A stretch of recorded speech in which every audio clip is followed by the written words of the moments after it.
সনদ বাস্তবায়ন নিয়ে বিএনপি নতুন করে যে পরিস্থিতি তৈরি করেছে এটি একেবারে অনাকাঙ্ক্ষিত এবং জনগণ ফেব্রুয়ারিতে যে একটি জাতীয় নির্বাচন চাচ্ছে, নির্বাচনের ঠিক আগেই হঠাৎ এরকম রাজনৈতিক অনিশ্চয়তা উত্তাপ তৈরি করা ফেব্রুয়ারি নির্বাচন অনুষ্ঠানের প্রক্রিয়াকে বাধাগ্রস্ত করছে বলে আমরা মনে করি এবং এরকম অশুভ চক্রের কাছে প্রধান উপদেষ্টা নথি স্বীকার করবেন, বশ্যতা স্বীকার করবেন এবং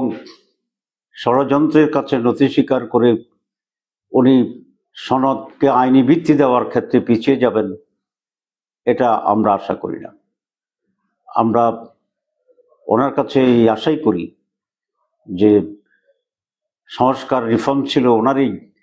নিজস্ব প্রোডাক্ট এবং উনি ওনার এই সন্তানকে নিজ হাতে ছুরি দিয়ে হত্যা করবেন, এটা জাতি বিশ্বাস করে না। আর যদি এটাই প্রধান উপদেষ্টা করেন তাহলে এটা জাতির সাথে যে ওয়াদা উনি করেছিলেন সেই ওয়াদার উনি ভঙ্গ এবং খেলাপ করবেন বলেই জাতি মনে করবে।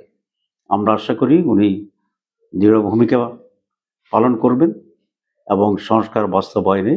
উনি যথার্থ এবং সঠিক সিদ্ধান্ত ঘোষণা করবেন।